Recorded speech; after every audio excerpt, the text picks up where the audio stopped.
अस्सलाम वालेकुम फ्रेंड्स, मैं हूं बिलाल शेख और वेलकम करता हूं आपका बजीर इन्फो पे एक बार फिर एक नई वीडियो के साथ। आज बात करते हैं इनकी कॉलोनी ब्रीडिंग पे और कॉलोनी सेटअप पे कि हमें इसके क्या फ़ायदे और क्या नुकसानात हैं। तो सबसे पहले तो ये आप लोग देख सकते हैं, पिछली वीडियो में भी मैंने आप लोगों को जब कॉलोनी का विज़िट करवाया था तो मैंने आप लोगों को बताया था कि ये इस तरह से मैंने ये इसकी स्टेयर्स बनवाई हुई हैं। तो ये इससे ये फ़ायदा होता है कि इन एक दूसरे के ऊपर इनकी जो ड्रॉपिंग्स हैं वो नहीं गिरती हैं। तो इस तरह से इनका एक ये सेटअप बना हुआ है। तो सबसे पहले तो आपने इस तरह से जो है वो एक सेटअप बनवाना है सारा। मतलब ये ज़रूरी नहीं है, हर किसी की कॉलोनी का अपना एक हिसाब होता है, किसी की छोटी होती है किसी की बड़ी होती है। तो खैर थोड़ी बड़ी कॉलोनी है तो हर किसी का एक अपना हिसाब किताब होता है सेटअप बनाने का। तो आपने भी कुछ इस तरह से बनाना है कि ये ज़रूरी नहीं है आप ऐसे ही बनाएं, आप परचेज़ किसी भी तरह से लगाएं। सबसे पहले तो ये होना चाहिए कि पर्च जो है उसकी वो इस तरह से होनी चाहिए कि एक दूसरे के ऊपर नहीं होनी चाहिए, ठीक है, ताकि एक दूसरे के ऊपर उसकी ड्रॉपिंग ना गिरे। दूसरी चीज़ ये है कि आपने जब पर्च लगानी है किसी भी जगह पे तो वो लूज़ ना हो बिल्कुल भी, क्योंकि अगर लूज़ होगी तो वहाँ पे अगर वो मेटिंग करेंगे बर्ड्स तो वो हिल जाएगी और उसके बाद वो फीमेल जो है वो अंडे तो देगी लेकिन अंडे जो है वो फर्टाइल नहीं होंगे। अच्छा जी, उसके बाद आ जाते हैं हम बॉक्सेस की तरफ। आप कॉलोनी में मटकियाँ भी लगा सकते हैं, बॉक्सेस भी लगा सकते हैं, लेकिन मुझे बेसिकली बॉक्सेस ज़्यादा पसंद है। मैंने जो छोटी कॉलोनी बनाई थी उसमें मैंने मटकियाँ लगाई, क्योंकि उसमें वो बहुत ही छोटी थी, उसमें इतनी जगह मैंने नहीं बनाई। तो लेकिन मुझे उसमें कुछ ज़्यादा पसंद नहीं आया, तो इसलिए मैंने ये सारे बॉक्सेस लगा दिए हैं। और जब भी आप बॉक्सेस लगाएं उन बॉक्सेस के अंदर आपने जो है वो ये जो लकड़ी का बुरादा है ये लाजमी रखना है, जिसको वुड शेविंग भी कहते हैं आप, ताकि उससे जो है वो उसका जो उसकी बेडिंग है, उसका जो मतलब बेडिंग बना दें, उसका जो उसका फ़र्श है वो स्लिपरी नहीं होता, जिसकी वजह से अगर वो नहीं करेंगे स्लिपरी हो जाएगा तो बहुत ज़्यादा चांसेस हैं कि बर्ड जो है वो स्प्लिट लेग्स हो जाएंगे। उनके टांगे जो है वो पट्टे कमज़ोर होते हैं, तो जब मादी ऊपर बैठती है तो उनके पट्टे जो है वो खुल जाते हैं, टांगे खुल जाती हैं, जिसकी वजह से वो स्प्लिट लेग्स हो जाते हैं। तो इस तरह से आपने जब बॉक्सेस लगाने हैं तो कुछ इस तरह से लगाने हैं कि ये देखें, अब ये जो बॉक्स है, अब इसका दरवाज़ा ज़्यादातर, अब ये जो ऊपर वाला बॉक्स है ये आप देख सकते हैं ऊपर वाला, इसके इधर भी दरवाज़ा है और इसके इधर भी दरवाज़ा है। लेकिन ये वाले बॉक्सेस जहाँ से मैंने लिए थे इनके सिर्फ एक साइड पे दरवाज़ा है। ये देखें, ये इस साइड पे है, ये इस साइड पे है। तो बॉक्सेस में ये अभी मैंने मज़ीद इसकी सेटिंग करनी है। ये देखें, इसमें थोड़ा फासला है, लेकिन अगर आप ऊपर देखें तो इनमें ज़्यादा फासला रखा हुआ है। ये जितने भी आप देख सकते हैं इनमें ज़्यादा फासला रखा हुआ है। ये नीचे जो है, क्योंकि अभी ये ऊपर वाले चूज़ करेंगे, अभी मज़ीद जो है इसमें बर्ड छोड़ूंगा, तो ये इतना एक मुनासिब फासला होना ये ज़रूरी है। अब ये जो है ये इधर है, इसको मैं थोड़ा सा साइड पे करूँगा। इसका फ़ायदा ये हो जाएगा कि जब भी फ़ीमेल्स अंदर जाएंगी तो वो जितना नज़दीक जो है इनका बॉक्स होगा उतनी ही ज़्यादा ये प्रॉब्लम क्रिएट करेंगी, एक दूसरे से इनकी फ़ाइट होगी। तो नेक्स्ट पॉइंट ये है कि जब भी आपने कॉलोनी में बर्ड्स छोड़ने हैं तो आपने कोशिश ये करनी है कि आप सारे के सारे पेयर छोड़ें, ठीक है। नया बर्ड जब भी आएगा तो उसके साथ फ़ाइट के चांसेस बहुत ज़्यादा हो सकते हैं। तो कोशिश करें कि जितने अभी छोड़ने हैं वो छोड़ लें। अभी मैंने हालांकि और छोड़ने हैं मज़ीद, लेकिन ये अभी मेरे पास थोड़े बर्ड्स हैं, अभी मज़ीद इंशाल्लाह इसमें मैं इंक्रीज़ करूँगा। लेकिन कोशिश ये करनी चाहिए कि एक दफ़ा जितने छोड़ने हैं वो छोड़ दें। तो अभी मैंने ये छोड़ दिए बैरल, और उसके बाद जो है आपने फ़ोकस ये रखना है कि इनकी फ़ाइट ना हो, क्योंकि अक्सर ये एक दूसरे के कॉलोनी का एक जो नुकसान है वो ये होता है कि ये एक दूसरे को जब मतलब इनकी फ़ाइट होती है तो ये एक दूसरे के बच्चे भी मार देती हैं, अंडे भी तोड़ देती हैं, और अक्सर इनको एक को बीमारी होती है तो फिर सबको ही हो सकती है। तो इसलिए आपने ये भी फ़ोकस रखना है। अब इसको मैंने जब यहाँ पे छोड़े हैं तो इनको फ्लैजल का कोर्स करवाया है 3 दिन का।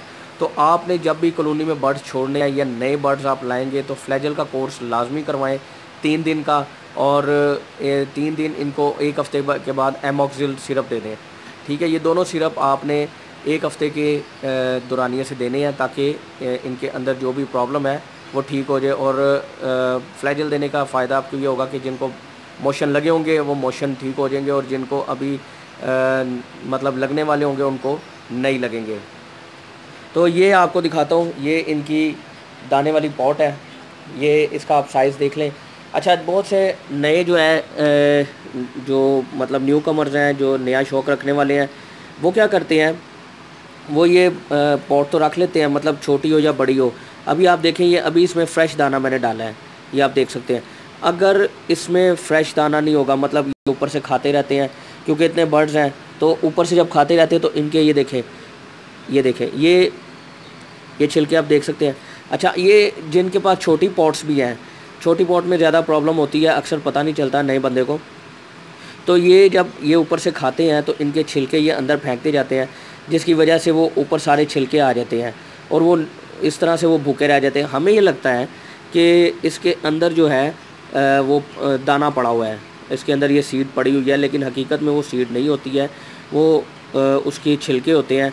और वो छिलके जो हैं वो जब उतार उतार के खाते हैं तो वो अंदर फेंक देते हैं और हमें समझ नहीं आती है, मतलब नए बंदे को समझ नहीं आती है। जो एक्सपीरियंसड है उसको पहली नज़र में समझ आ जाएगी कि दाना जो है वो गंदा हो चुका है और अब इसको साफ़ करना है। तो इसको साफ़ करना इंतहाई ज़रूरी है। उसके लिए आप मशीन लें या किसी भी तरीके से करें, वो मैं आप लोगों को तरीका बता चुका हूँ। और फिर इंशाल्लाह मैं नई वीडियो बनाऊँगा इस पर, एक और वीडियो।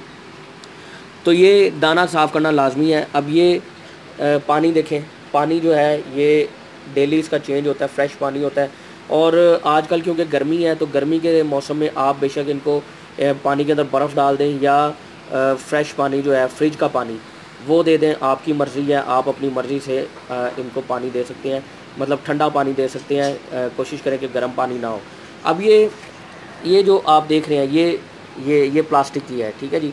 अब प्लास्टिक की जो है इसमें पानी ज़्यादातर, मतलब आप सुबह ठंडा पानी डालते हैं तो दोपहर तक गर्म हो जाएगा, लेकिन यहाँ पे क्योंकि टेम्परेचर कंट्रोल है, यहाँ पे इतना प्रॉब्लम नहीं है कि ये पानी जो है वो गर्म हो सके। यहाँ पे क्योंकि पंखा भी चल रहा है, मिस्ट फैन है और नीचे से कुछ एसी की हवा भी आ रही है, जिसकी वजह से टेम्परेचर कंट्रोल है यहाँ पे, तो यहाँ इतना प्रॉब्लम नहीं। तो आप कोशिश ये करें कि प्लास्टिक के बर्तन हटा दें और उनको जो है वो जो मट्टी का बर्तन होता है उसमें दें। और मट्टी के बर्तन में भी आपने गर्मी के में कम से कम 2 दफ़ा पानी चेंज करना है, क्योंकि अगर आप पानी नहीं चेंज करते 2 दफ़ा तो मट्टी का बर्तन है, जितनी गर्मी पड़ेगी वो पानी को चूस लेता है और अक्सर शाम तक ख़त्म हो जाता है और अगले दिन तक वो फिर प्यासे रह जाते हैं।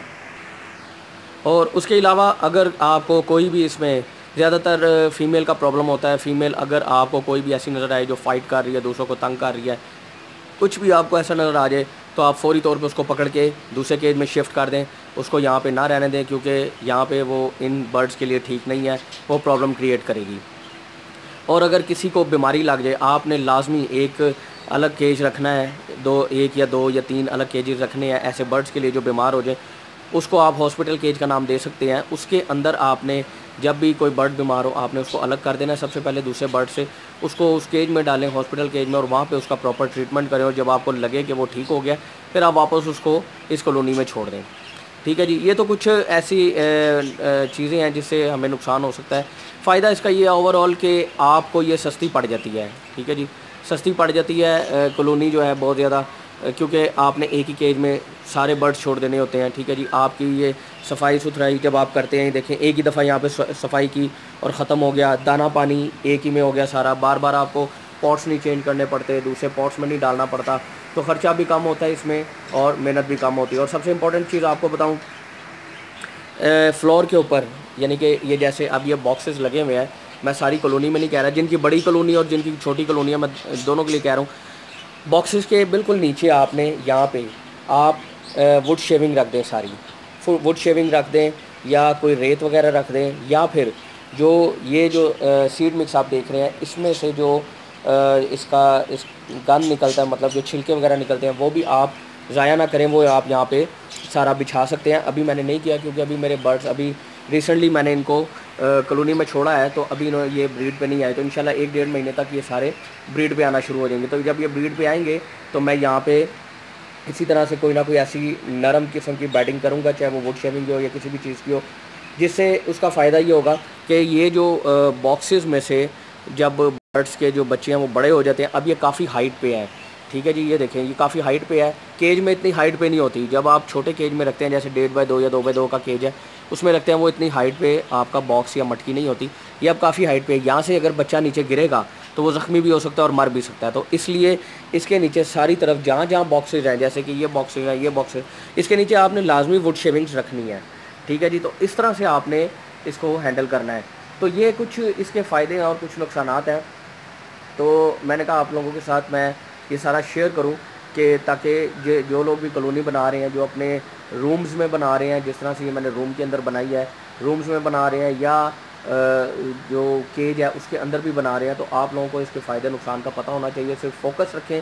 कॉलोनी में भी अच्छी ब्रीड होती है, बुरी नहीं होती, कॉलोनी भी अच्छी चीज़ है, लेकिन केज बाय केज ये है कि जिन लोगों के पास इतना टाइम नहीं है, जो बहुत ज़्यादा बिज़ी हैं या जो इतना ज़्यादा एक्सपेंस नहीं करना चाहते, इतने पैसे नहीं लगाना चाहते, उनके लिए कॉलोनी बेस्ट है। और कॉलोनी में आपका शौक़ भी पूरा होता है। केज बाय केज शौक़ उस तरह से पूरा नहीं होता जिस तरह से कॉलोनी में पूरा होता है, क्योंकि कॉलोनी में आप ये बर्ड्स हैं, रंग बिरंगे बर्ड्स हैं, इनको आप उड़ता देखते हैं, इधर उधर आते जाते देखते हैं, तो आपका शौक़ जो है वो ज़्यादा अच्छे तरीके से पूरा होता है।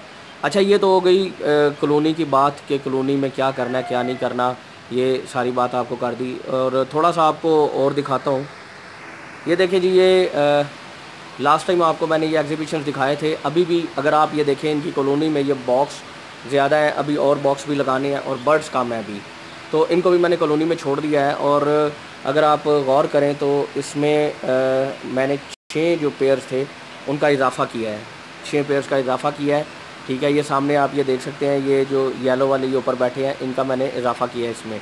ठीक है जी, नीचे जो ग्रीन वाले हैं वो ओल्ड हैं और ऊपर वाले आपको ये इस साइड वाले ये आपको नए नज़र आ रहे होंगे, तो इनका मैंने इजाफ़ा किया है इसमें। और इंशाल्लाह मुझे उम्मीद है मैं आगे भी इसकी परचेजिंग करता रहूँगा। तो उसके लिए आप लोग मेरे चैनल को ज़रूर सब्सक्राइब करें ताकि आप लोगों को मज़ीद अपडेट्स मिलती रहें। तो अगर कुछ रह गया हो तो आप लोग मुझसे कमेंट्स में पूछ सकते हैं। अगर कोई पॉइंट रह गया हो तो कमेंट्स में पूछें, मैं आप लोगों को ज़रूर रिप्लाई करूँगा। तो मिलते हैं नेक्स्ट वीडियो में, तब तक के लिए अपना बहुत ख्याल रखिएगा। अल्लाह हाफ़िज़।